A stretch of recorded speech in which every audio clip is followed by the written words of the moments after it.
Welcome to all about anthropology. आज के video में हम लोग एंथ्रोपोलॉजी CUET PG का जो पेपर हुआ था 26 जून को शिफ्ट सेकेंड का, वो पेपर आज हम लोग डिस्कस करेंगे और देखेंगे कि CUET PG का पेपर कैसा आ रहा है, क्योंकि अब एग्ज़ाम होने वाले हैं तो इसका पैटर्न देखेंगे कैसे एग्ज़ाम कैसा पेपर आता है, पेपर का लेवल कितना, क्वेश्चन का लेवल क्या है और देखते हैं और समझते हैं। ठीक है, और यहाँ पर देख लीजिए एक इम्पॉर्टेंट चीज़ कि ये पेपर 120 मिनट इसमें आपको मिलेंगे, मतलब 2 घंटे का पेपर होगा और 400 मार्क्स का होगा, जिसमें से 75 क्वेश्चन आपके सब्जेक्ट के होंगे 300 मार्क्स के। ओके, 300 मार्क्स के 75 क्वेश्चंस होंगे। तो चलिए क्वेश्चन को देखते हैं और समझते हैं। ये पेपर का पार्ट बी है, एंथ्रोपोलॉजी ऑनलाइन मोड में होता है जो कि मैंडेटरी होता है, तो पार्ट बी एंथ्रोपोलॉजी है। ठीक है, चलिए देखते हैं। नंबर ऑफ क्वेश्चन यहाँ पर 75 है, टोटल मार्क्स 300। तो फर्स्ट क्वेश्चन यहाँ पर जो है वो आपसे पूछ रहा है, neo-Lamarckian scientist opine that adaptations are universal and it happens through causal relationship of। ठीक है, ऑप्शंस है structure, function and environment, DNA, genes and chromosomes, shape, size and usability, fertility, mortality और मॉर्बिडिटी। यहाँ पर करेक्ट ऑप्शन हो जाएगा क्या, structure, function और इन्वायरमेंट हो जाएगा। ठीक है, जो नियोलामार्कियन साइंटिस्ट थे वो मानते थे कि जो एडाप्टेशन है वो यूनिवर्सल है और ये होता किसके, कॉजल रिलेशनशिप के, स्ट्रक्चर के, फंक्शन के और इन्वायरमेंट के। ओके, चलिए नेक्स्ट क्वेश्चन देखते हैं। मैं यहाँ पर बाइलिंगुअल में आपको समझा रही हूँ, हिंदी इंग्लिश दोनों में आपको समझा रही हूँ, और पेपर जो है वो हिंदी में भी है, जिससे जो दो हिंदी मीडियम के बच्चे हैं वो यहाँ पर क्वेश्चन हिंदी में देख सकते हैं। ये क्वेश्चन हिंदी में लिखा हुआ है और मैं आप लोगों को हिंदी इंग्लिश दोनों में समझा रही हूँ, तो आप समझ लीजिएगा। ठीक है, संरचना, कार्य और पर्यावरण हो जाएगा। ठीक है, चलिए नेक्स्ट क्वेश्चन देखते हैं। नेक्स्ट क्वेश्चन आपसे पूछ रहा है, according to neo Darwinism what is the primary source of variation in population. तो अभी मैंने नियो डार्विनिज्म और मॉडर्न सिंथेटिक थ्योरी आपको समझाया और उसमें मैंने आपको बताया था कि प्राइमरी सोर्स ऑफ वेरिएशन क्या है। तो ऑप्शन है आपके पास mutation, DNA polymerase reaction, mitochondrial divergence या फिर DNA proof reading and repair. तो यहाँ पर करेक्ट ऑप्शन क्या हो जाएगा, म्यूटेशन हो जाएगा। मैंने आपको अभी ही पढ़ाया है, अगर आप लोगों ने वीडियो नहीं देखी है तो जाके वीडियो देख लें। चलिए थर्ड क्वेश्चन देखते हैं। फिर मॉडर्न सिंथेटिक थ्योरी से देखिए क्वेश्चन आ गया, what is the synthetic theory of evolution. Synthetic theory of evolution क्या है, a theory that describes the process by which new species arise होती हैं, a theory that combines the idea of natural selection and genetics, a theory that explains the origin of life on earth, a theory that describes the structure and evolution of DNA। अभी मैंने आपको बताया था बहुत अच्छे से, मैंने proper इसको फॉर्मूले की तरह अपनी वीडियो में आपको समझाया था कि मॉडर्न सिंथेटिक थ्योरी कंबाइन करती है नेचुरल सिलेक्शन और जेनेटिक्स के आइडियाज़ को एक साथ ना। डार्विन के नेचुरल सिलेक्शन और जो कंटेम्परेरी जेनेटिक्स है उसको एक साथ लाने का काम कौन किया है, मॉडर्न सिंथेटिक थ्योरी ने किया है। ओके, चलिए फोर्थ क्वेश्चन देखते हैं। ये भी मैं आपको कई बार बता चुकी हूँ। विच of the following nitrogenous bases is not found in DNA। मैंने आपको कई बार बताया है कि यूरैसिल एक ऐसा नाइट्रोजनस बेस है जो कि DNA में नहीं पाया जाता, किस में पाया जाता है, RNA में पाया जाता है। मैंने आपको कई बार ये बताया है। यहाँ पर करेक्ट ऑप्शन हो जाएगा यूरैसिल। ठीक है, चलिए क्वेश्चन नंबर 5। क्वेश्चन नंबर 5 आपसे पूछ रहा है, what is the role of ribosome in protein synthesis. जब प्रोटीन सिंथेसिस की प्रोसेस होती है तो उसमें राइबोसोम का क्या काम होता है, to synthesize RNA, to bind DNA during transcription, to carry amino acid to the growing protein chain, to link amino acid together to form protein. देखिए प्रोटीन सिंथेसिस की प्रोसेस तो बहुत कॉम्प्लेक्स है, अगर मैं भी आपको समझाने लगूंगी तो बहुत टाइम चला जाएगा, लेकिन अगर आप समझो कि ये राइबोसोम होता है और इस पर ये प्रोटीन चेन होती है, यहाँ पर पेप्टिडिल और अमीनो एसिड साइड होती है, और यहाँ पर क्या होता है कि अमीनो एसिड ऐसे आके जुड़ते जाते हैं और ये जो चेन है ऐसे चलती जाती है, तो ये जो पॉलीपेप्टाइड चेन बन जाती है और फाइनली क्या बनता है, प्रोटीन बनता है। ठीक है, तो ये अमीनो एसिड लिंक होते जाते हैं और फाइनली प्रोटीन बन जाती है, एक पॉलीपेप्टाइड चेन बन जाती है। तो करेक्ट ऑप्शन क्या है, to link amino acid together to form a protein. ठीक है, तो राइबोसोम क्या करता है, अमीनो एसिड को लिंक करता है प्रोटीन बनाने के लिए। ठीक, चलिए क्वेश्चन नंबर 6 देखते हैं। क्वेश्चन नंबर 6 आपसे पूछ रहा है, हेट्रोपॉलीप्लॉइडी refers to the condition where an organism has an abnormal number of which of the following। हेट्रोप्लॉइडी में क्या होता है, कौन सी कंडीशन होती है जिसमें एबनॉर्मल नंबर किस चीज़ का हो जाता है, आपसे पूछा जा रहा है। एंटीजेंस का एबनॉर्मल नंबर हो जाता है, क्रोमोसोम्स का हो जाता है, एंटीबॉडीज़ का हो जाता है कि प्रोटीन का हो जाता है। तो आपको पता है हम लोग जब म्यूटेशन पढ़ते हैं तो उसमें हम लोग पढ़ते हैं क्रोमोसोमल म्यूटेशन में हेट्रोपॉलीप्लॉइडी के बारे में, ओके हेट्रोप्लॉइडी या फिर हेट्रोपॉलीप्लॉइडी के बारे में। सो क्रोमोसोम के नंबर जब एबनॉर्मल तरीके से बढ़ जाते हैं तो उसको हेट्रोप्लॉइडी बोलते हैं, ठीक है। चलिए ये भी मैं जब मैंने म्यूटेशन पढ़ाया है तो वहाँ मैंने पढ़ाया, आप जाके वहाँ पे अगर आपको नहीं पता है तो आप देख लीजिए। 7 क्वेश्चन नंबर देखते हैं। Which of the following is true about linked gene. Linked gene के बारे में क्या सही लिखा गया है? They locate on the same chromosome, they locate on different chromosome, they always cause disease, they are always inherited separately. देखिए यहाँ पर अगर आप इसका नाम ही देखें लिंक्ड जीन है तो यहाँ पर तो डिफरेंट क्रोमोसोम जैसे कोई बात होगी नहीं, क्योंकि ये एक ही साथ रहेंगे, लिंक्ड रहते हैं, ठीक है। उसके बाद फिर अगर ये लिंक्ड रहते हैं तो इनहेरिटेंस भी इनका सेपरेट होगा नहीं, ठीक है। डिजीज जैसी कोई बात नहीं है। तो यहाँ पर करेक्ट ऑप्शन क्या है कि ये क्या होते हैं, लिंक्ड जीन सेम क्रोमोसोम पर ही रहते हैं, ठीक है, बहुत पास पास रहते हैं सेम क्रोमोसोम पर ऐसे, ठीक है। तो इनके बीच में लिंकेज हो जाती है, इस प्रोसेस को लिंकेज बोलते हैं। 8वां देखते हैं question number 8। Which of the following describe the genetic constituent of a population. देखिए जब किसी पॉपुलेशन की आप जेनेटिक्स की बात करो, जेनेटिक कॉन्स्टिट्यूशन, मैंने कई बार आपको बताया है कि जब हम लोग बात करते हैं फिजिकल अपीयरेंस की, 1 सेकेंड मैं एक फार्मूला लिख रही हूँ और इसको आप लोग अभी से अपने दिमाग में एकदम याद कर लीजिए। और वो फार्मूला क्या है, phenotype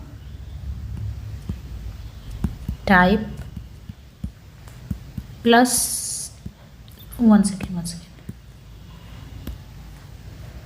phenotype is equal to genotype plus environment.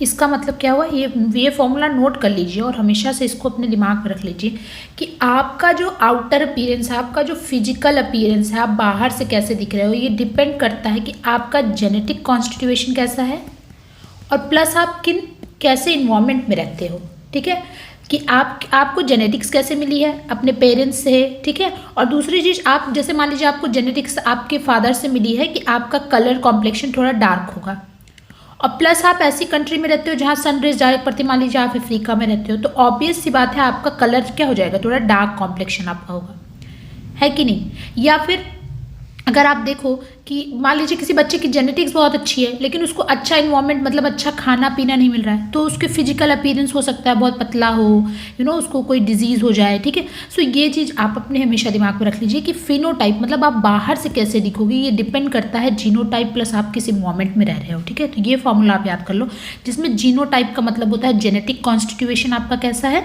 और फिनोटाइप मतलब आप फिजिकली कैसे हो, ठीक। अब यहाँ क्वेश्चन में देखिए क्या आपसे पूछ रहा है, यहाँ क्वेश्चन में आपसे पूछ रहा है कि which of the following describe the genetic constitution of a population, तो क्या हो जाएगा, जीनोटाइप, ठीक है। अगर यही बोलता है फिजिकल, आउटर या फिर कोई भी वर्ड यूज करता तो क्या हो जाता, फिनोटाइप हो जाता, ठीक है। चलिए क्वेश्चन नंबर 9 देखते हैं। क्वेश्चन नंबर 9 पूछ रहा है how many rounds of cell division occur during meiosis. जब मियोसिस सेल डिवीजन होती है तो कितने राउंड ऑफ सेल डिवीजन होती है, ठीक है, कितने राउंड ऑफ सेल डिवीजन होती है ड्यूरिंग मियोसिस के वक्त। सो ऑप्शंस देख लेते हैं 1, 2, 3 एंड 4। तो करेक्ट ऑप्शन क्या हो जाएगा, 2 बार होती है ना। ये सब चीज़ें बहुत इजी हैं, अगर आप लोग को नहीं पढ़ा, आप लोग बस 12th की NCERT आप ले लो, आप NCERT से पढ़ सकते हो, ठीक है, या फिर आप ऑनलाइन ये सब चीज़ें देख सकते हो, ये सब सेल डिवीज़न वगैरह आसानी से आप कर लोगे, ठीक। चलिए, नहीं तो अगर मैं कोशिश करूँगी कि मैं पढ़ा सकूँ जल्दी से जल्दी आप लोग को। बबून्स एंड मैकैक्स क्या हैं, ओल्ड वर्ल्ड मंकी हैं, न्यू वर्ल्ड मंकी हैं, इंटरमीडिएट वर्ल्ड मंकीज़ हैं, एक्सटेंट मंकीज़ हैं। देखिए तो यहाँ पर करेक्ट ऑप्शन क्या हो जाएगा, option number A, that is old world monkey. New world monkey में क्या आते हैं, स्क्वायरल मंकीज आते हैं, हॉलर मंकीज आते हैं ना। ओल्ड वर्ल्ड मंकी में बबून और मैकैक्स ये सब आते हैं। चलिए देखते हैं question number 11। The cranium of Australopithecus africanus was discovered by Australopithecus africanus जो था उसका क्रेनियम किसने डिस्कवर्ड किया था, रेमंड डर्ट ने, रॉबर्ट ब्रूम ने, यूजीन डुबोय ने या फिर डेविसन ब्लैक ने। डेविडसन ब्लैक ने। तो ये भी आप ये सब देखिए, ये जितने भी हैं ऑस्ट्रोलोपिथेकस अफ्रीकानस, एफारेंसिस या फिर होमो इरेक्टस हो गया, ठीक है, होमो इरेक्टस हो गया, या फिर जितने भी निएंडरथल हो गए, इन सब का आपको क्या करना है, ये दो चीज़ एकदम याद कर लेनी है। एक तो आप ईयर अगर आप नहीं भी याद करते हो तो ईयर, प्लेस, कहाँ से इनको एक्सवेट किया गया था, और दूसरी चीज़ किसने, ठीक है, इनको किसने डिस्कवरी इनकी किसकी है, एक्सकेवेशन किसने किया है। ये तीन चीज़ आप जरूर सबका याद कर लो, क्योंकि किसी ना किसी का पूछ लिया जाता है। और इसमें क्या एक चीज़ याद कर लो, इनकी जो क्रोनोलॉजी है, ठीक है, इनकी क्रोनोलॉजी आप याद कर लो। सो इससे एक दो क्वेश्चन तो पक्का आ जाएंगे, और CUET का पेपर है तो ज़रूर आ सकता है, ठीक है। तो यहाँ पर करेक्ट ऑप्शन क्या है, पहले बात कर लेते हैं। तो यहाँ पर करेक्ट ऑप्शन हो जाएगा क्या, रेमंड डर्ट ने, ठीक है, अफ्रीकानस की डिस्कवरी की थी। चलिए क्वेश्चन नंबर 11 हो गया, 12 पे चलते हैं। 12 आपसे पूछ रहा है, the village of La Chapelle aux Saints in central France is famous for the discovery of fossil remain related to. देखिए मैंने आपसे कहा ना, प्लेस याद कर लो, किसने डिस्कवर किया ये याद कर लो। सो आपसे पूछ रहा है कि जो ला Chapelle aux cents central France में एक विलेज है, वहाँ से किसके फॉसिल्स की डिस्कवरी हुई थी, निएंडरथल्स के, प्रोकंसल मेजर के, ऑस्ट्रोलोपिथेकस एफारेंसिस के, या फिर ग्रेमाल्डी मैन के, ठीक है। तो यहाँ पर करेक्ट ऑप्शन हो जाएगा option number A, that is Neanderthal. Okay, चलिए 13 देखते हैं। Which of the following is not an anthropometric index. इसमें से कौन सा एक एंथ्रोपोमेट्रिक इंडेक्स नहीं है, body mass index, waist to hip ratio, arm to height ratio, blood pressure index. देखिए सो यहाँ पर देखिए जो करेक्ट ऑप्शन है वो क्या है, blood pressure index. Blood pressure index anthropometric indexes में नहीं आता, आप लोग पढ़े हुए होंगे। और यहाँ पर एक चीज़ ध्यान रखिए, मैं आपसे फिर से कहूँगी, आप लोग अपना जो प्रैक्टिकल वाला पोर्शन है ना, इसको बहुत अच्छे से पढ़िए। मतलब चाहे वो सोमैटोमेट्री हो, चाहे वो क्रेनियोमेट्री हो, आप इसको बहुत अच्छे से पढ़िए। बिकॉज सोमैटोमेट्री से भी और क्रेनियोमेट्री से तो ज़्यादा ही, मतलब चाहे आप नॉर्मा पढ़ रहे हो, आप नॉर्मा अच्छे से अपना पढ़ के अच्छे से जाइए, और या फिर आप जो स्केलेटल सिस्टम है वो आप मतलब अच्छे से सब पढ़ के जाइए। बिकॉज इन सब से पोर्शन से क्वेश्चन आते हैं, बोन अरेंज करने को आ जाती हैं, या फिर आपको ऐसे क्रेनियोमेट्री में आपको नॉर्मा से रिलेटेड क्वेश्चन पूछ लिया जाता है, या फिर आपको जो लैंडमार्क्स हैं, लैंडमार्क से रिलेटेड क्वेश्चंस आते हैं एग्जाम में। सो आपसे मैं फिर से कहूँगी, अपना प्रैक्टिकल वाला पोर्शन ये मैं समझिए कि तो प्रैक्टिकल है, बस कर लिया भूल गए, नहीं, अपनी प्रैक्टिकल फाइल अच्छे से पढ़ के जाइए, बहुत बहुत हेल्पफुल होगा आपके लिए, आगे भी बहुत हेल्पफुल होगा। क्वेश्चन नंबर 14 देखते हैं।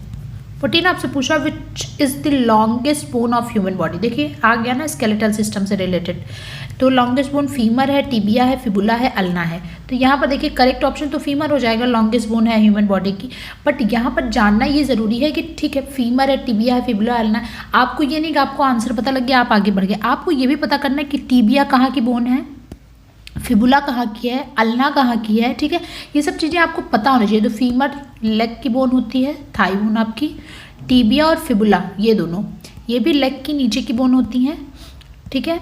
और अल्ना, रेडियस अल्ना क्या है, ये हैंड आपके, ठीक है, हाथ में बोन पाई जाती है, रेडियस और अल्ना, ठीक। तो सारी बोन आपको पता होनी चाहिए। 206 बोन आप ऐसे खड़े खड़े गिना दो। मैं कोशिश करूँगी मैं जल्दी आपको इस पर एक वीडियो जल्दी दूँ, क्योंकि बहुत आसान चीज़ है।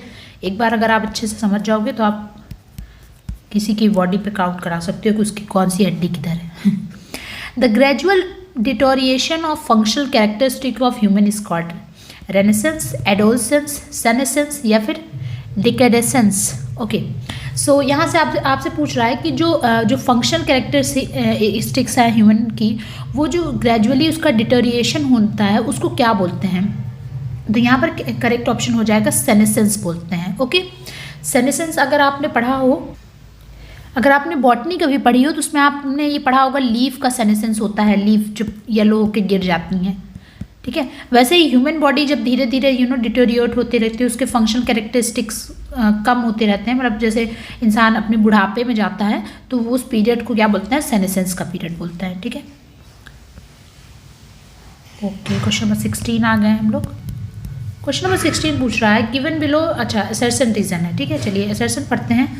Human evolution is characterize by bipedalism which is the ability to walk on 2 legs। Okay सही है। अब यहाँ से सेंटेंस को करेक्ट करने के लिए हम लोग बिकॉज लगाएंगे। Because bipedalism is unique to humans and is believed to have evolved around 4 million years ago as a response to the changes in environment।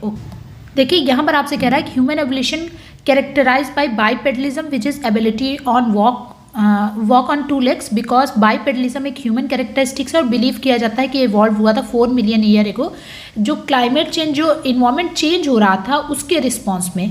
क्यों? क्योंकि ह्यूमन को अडेप्ट करना था उस रिस्पॉन्स के अकॉर्डिंग, उस इन्वायरमेंट के अकॉर्डिंग।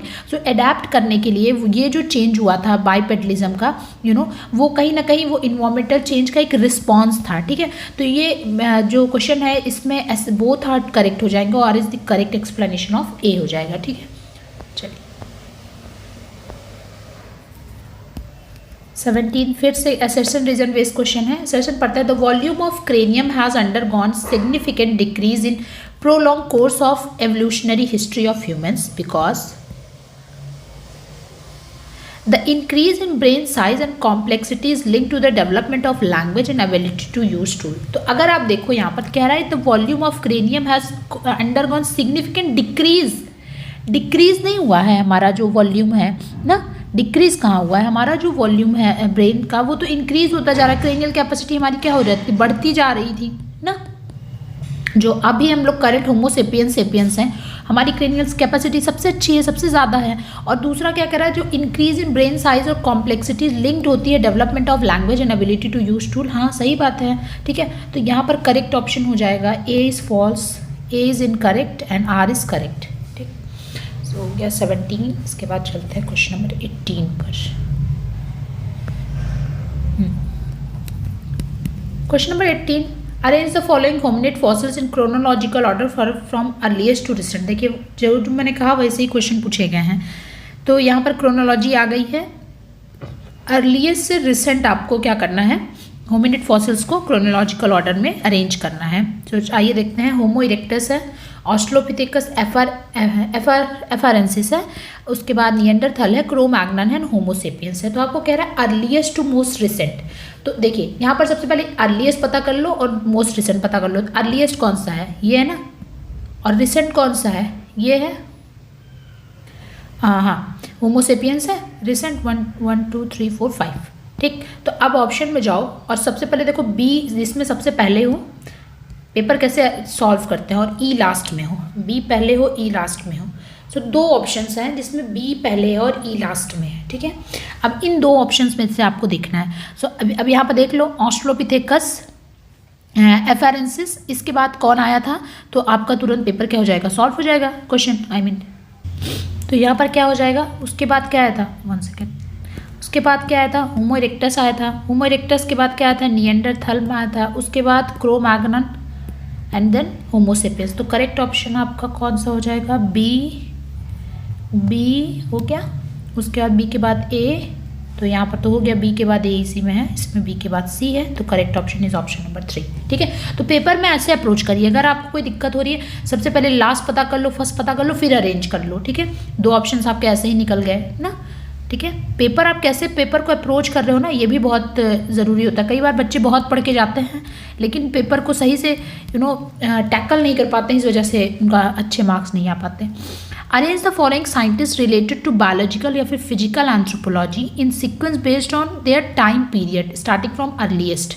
अच्छा, आपको ये जो फिजिकल एंथ्रोपोलॉजी के साइंटिस्ट हैं, इनको आपको टाइम पीरियड के अकॉर्डिंग क्या करना है, अरेंज करना है और इस अर्लीस्ट से स्टार्ट करना है। कौन कौन है ये देखते हैं। डार्विन है, मेंडल हैं, लुइस लीके हैं, जेन गुडाल हैं और लेमार्क हैं। चलिए अभी मैं आपको लेमार्किज्म पढ़ा रही हूँ। हम लोग सबसे पहले लेमार्क को पढ़ा, ठीक है। लेमार्क सबसे पुराने हैं। उसके बाद हमने डार्विन को पढ़ा, डार्विन है।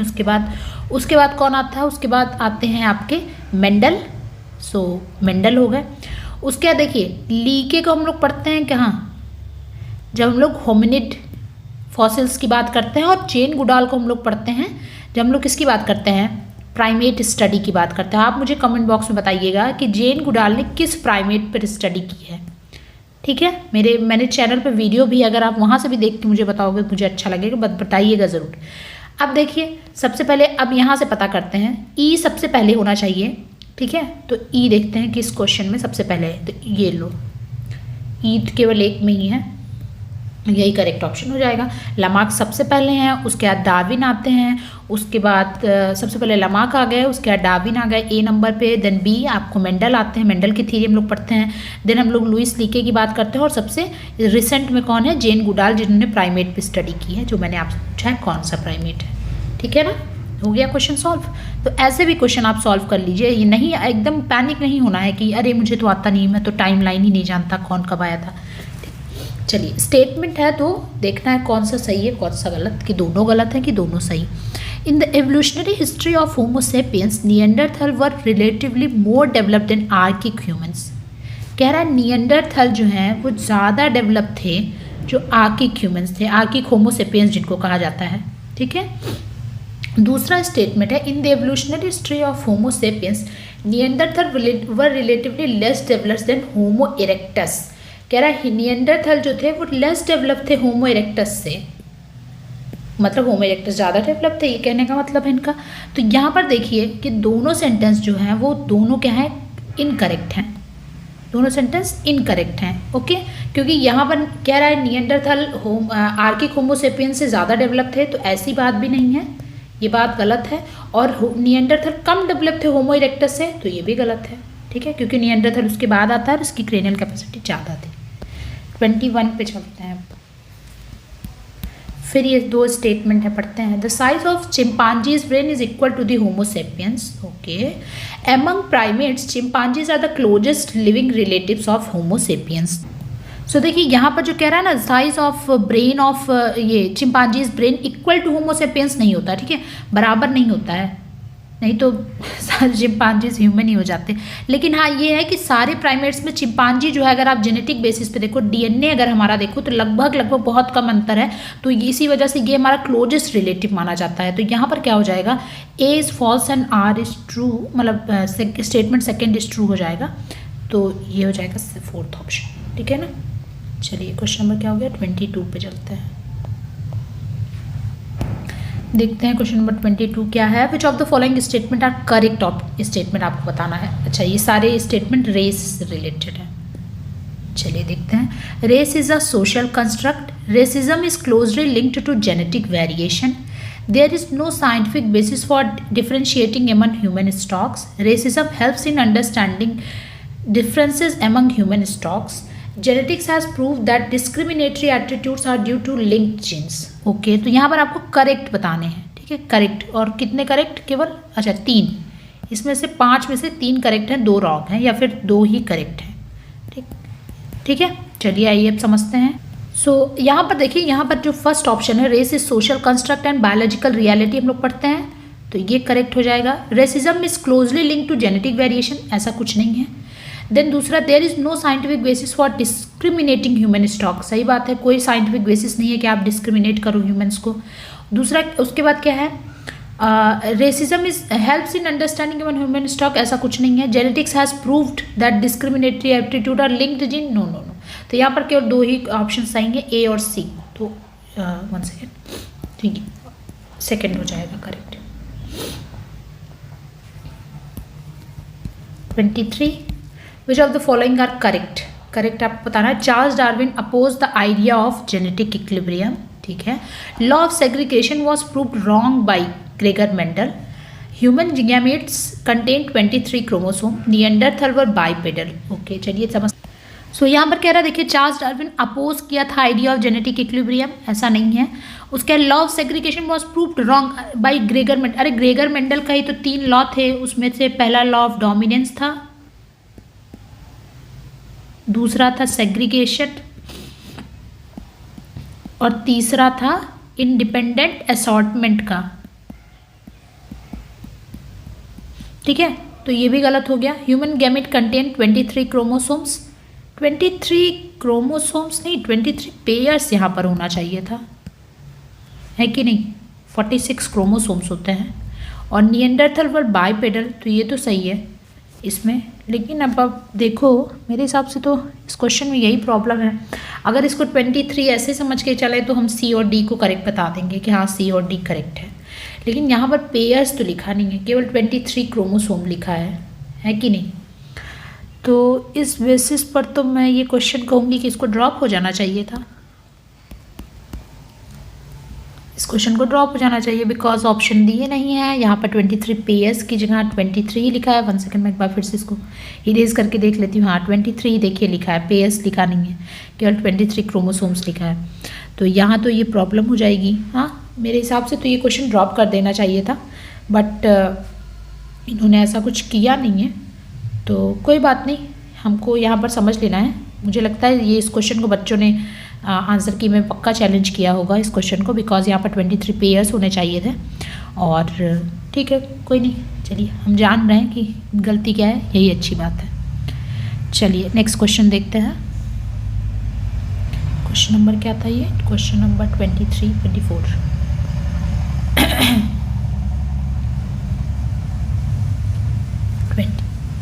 सॉरी 24 देखते हैं। क्वेश्चन नंबर 24 एक मैचिंग है, लिस्ट 1 को लिस्ट 2 से मैच करना है। कार्ल लैंड स्टीनर है, हार्डी विंगबर है, रेमंड डर्ट है, विलियम हर्बर्ट शेल्डन है। यहाँ पर genetic variation, human somatotype, ABO blood group और ऑस्ट्रोपिथेकस अफ्रिकानस है। चलिए तो कार्ल लैंड स्टीनर ने एबीओ ब्लड ग्रुप की बात की थी। देन हार्डी विंगबर्ड ने आपको पता है जेनेटिक वेरिएशन या फिर जेनेटिक इक्विलिब्रियम की बात की थी।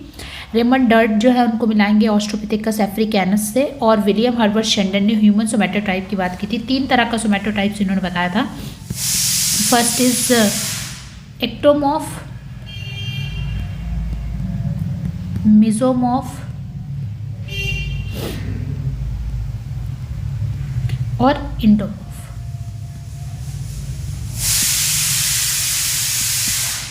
ठीक है, सो यहाँ पर करेक्ट ऑप्शन हो जाएगा ए का थर्ड, बी का फर्स्ट, सी का फोर्थ, मतलब थर्ड ऑप्शन सही है। ठीक है चलिए ओके। क्वेश्चन नंबर 25 फिर एक मैचिंग है, एस शेप्ड स्पाइन है, प्रोट्रूडिंग जॉ है, बाइपेडलिज्म है और सेकुलर ट्रेंड है। यहाँ पर जावा मैन है, एक्सेलरेशन ऑफ मैचुरेशन है, होमोसेपियंस है और ऑस्ट्रोपिथेसीन है। चलिए मैच करते हैं इसको हम लोग। तो यहाँ पर देखिए एस शेप्ड स्पाइन्स किस में पाया जाता है? होमोसेपियंस में पाया जाता है। प्रोट्रूडिंग जॉ जो होता है वो ऑस्ट्रोपिथेसीन में पाया गया है। बाइपेडलिज्म अगर आप देखो तो जावा मैन से, और सेकुलर ट्रेंड जो है वो हो जाएगा एक्सेलरेशन ऑफ मैचुरेशन से। ठीक, तो यहाँ पर करेक्ट ऑप्शन हो जाएगा ए का थर्ड, बी का फोर्थ, सी का फर्स्ट एंड डी का सेकेंड, मतलब correct option is option number 4। Question number 26 देखते हैं। 26 आपसे पूछा the concept of great tradition and literary tradition as bipolar model of civilization किसने दिया था? रॉबर्ट रेडफील्ड ने, एमसी बर्किट ने, एडमंड लिंच ने या फिर लेवी स्ट्रॉस ने? तो करेक्ट ऑप्शन आपको पता होगा कि रॉबर्ट रेडफील्ड ने ग्रेट और रिलेटेड ट्रेडिशन की बात की है। ठीक है चलिए क्वेश्चन नंबर 27 की बात करते हैं। Which tribe in India is largest in terms of population size? अगर आप पॉपुलेशन साइज की बात करो तो इंडिया में कौन सी ट्राइब लार्जेस्ट है? गोंड, गड्डी, रज्जी या फिर भील? सो यहाँ पर करेक्ट ऑप्शन जो है वो है भील ट्राइब। ठीक है, भील ट्राइब जो है लार्जेस्ट है। पहले गोंड हुआ करती थी एमपी की, लेकिन अब इस टाइम भील जो है वो आपकी largest in terms of population size में जो ट्राइब है वो है भील। ठीक, चलिए 27 के बाद देखते हैं 28। What is the constitutional provision to provide specific financial assistance, मतलब economic,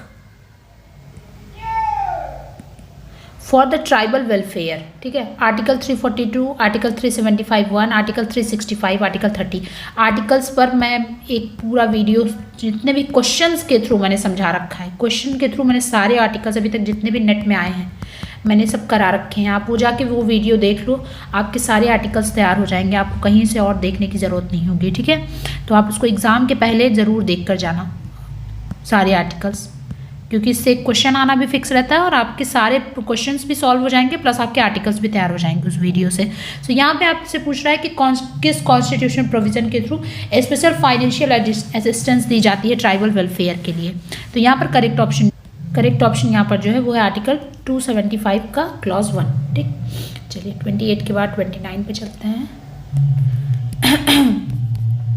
the fourth scheme of development of political organization band tribe chiefdom state, आपने पढ़ा होगा इसको, ठीक है। जब हम लोग पॉलिटिकल ऑर्गेनाइजेशन को डिवाइड करते हैं तो वहाँ पर उसको बैंड, जो कि सबसे कम डेवलप्ड होता है, फिर ट्राइब पे आते हैं, देन चिefdom पे आते हैं, ये अरेंज करने को भी आता है कई बार, और देन फाइनली स्टेट, जो हम जिस पॉलिटिकल ऑर्गेनाइजेशन में इस टाइम हम लोग रहते हैं।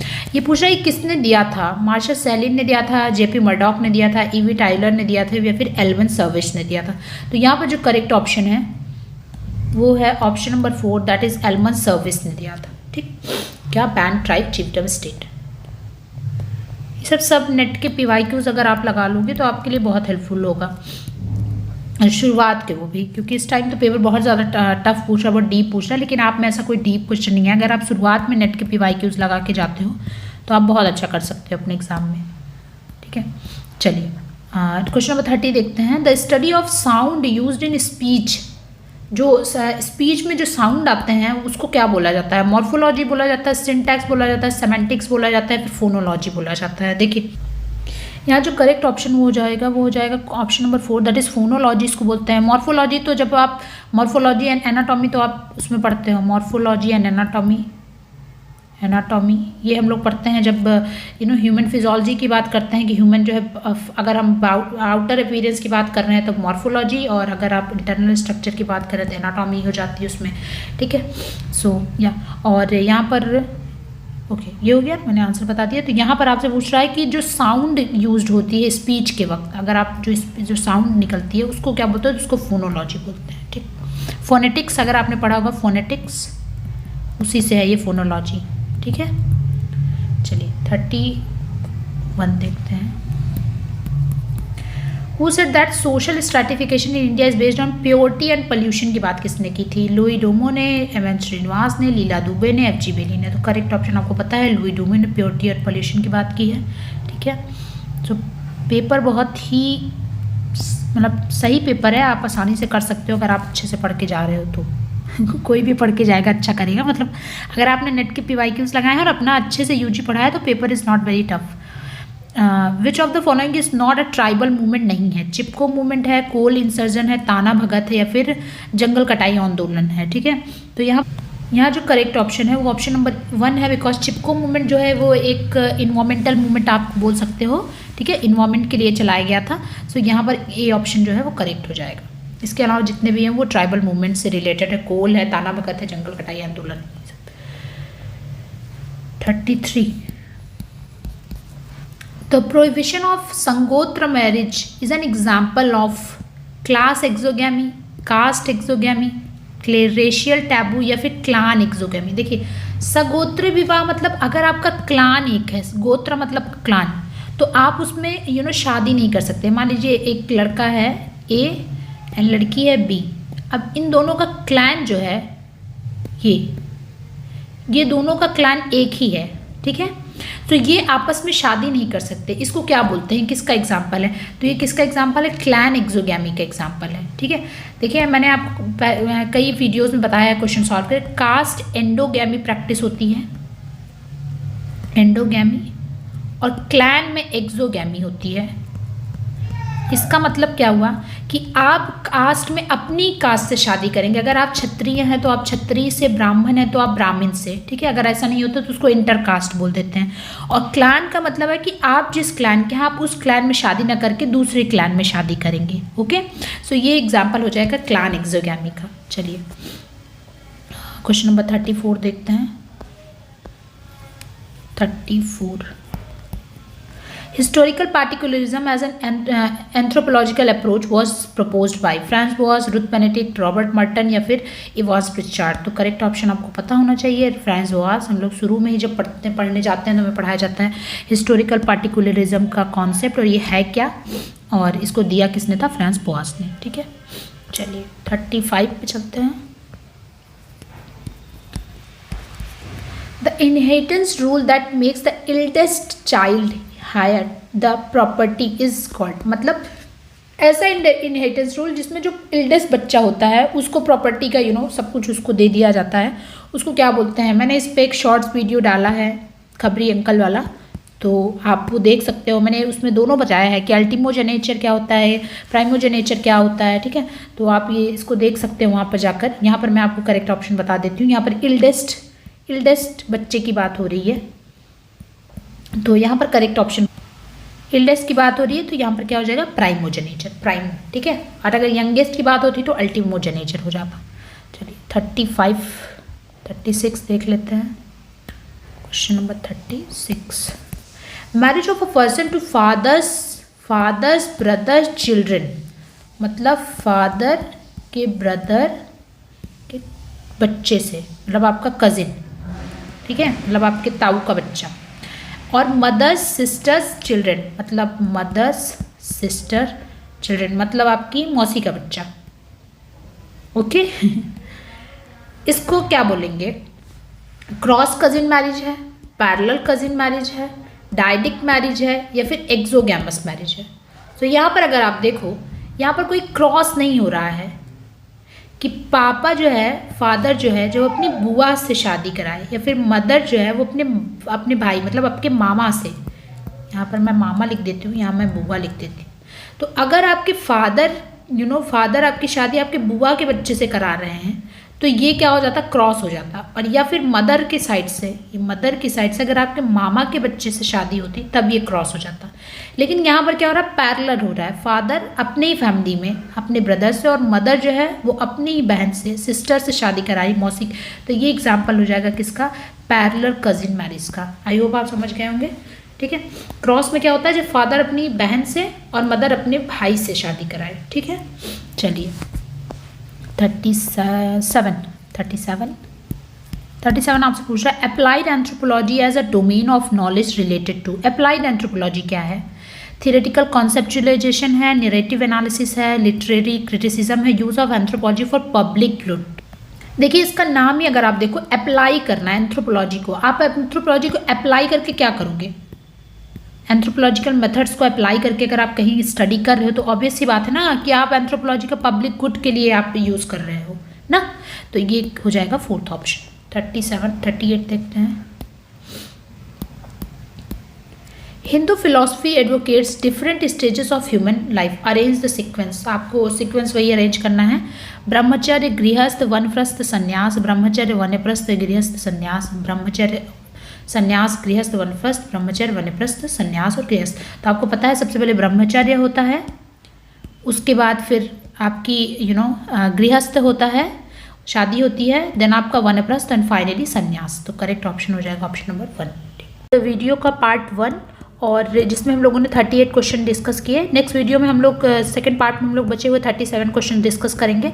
मैं एक साथ इस वजह से नहीं डाल रही हूँ, नहीं तो वीडियो बहुत लेंदी हो जाएगी। और अगर आपको कोई भी डाउट है तो आप मुझे कमेंट सेक्शन में लिख के बताएं कि मैम ये चीज़ नहीं समझ में आई है, या फिर मुझे ये कॉन्सेप्ट नहीं पता है, ठीक है। और ज़्यादातर चीज़ें मैं ऑलरेडी प्रीवियस जो मैंने क्वेश्चन सॉल्व कराए उसमें मैं सारी चीज़ें एक्सप्लेन कर चुकी हूँ, इसी वजह से यहाँ पर मैंने जल्दी से पेपर आपके साथ डिस्कस कर रखा है, ओके। और अगर वीडियो अच्छी लगी हो तो like share subscribe my channel. Thank you for watching, God bless you all.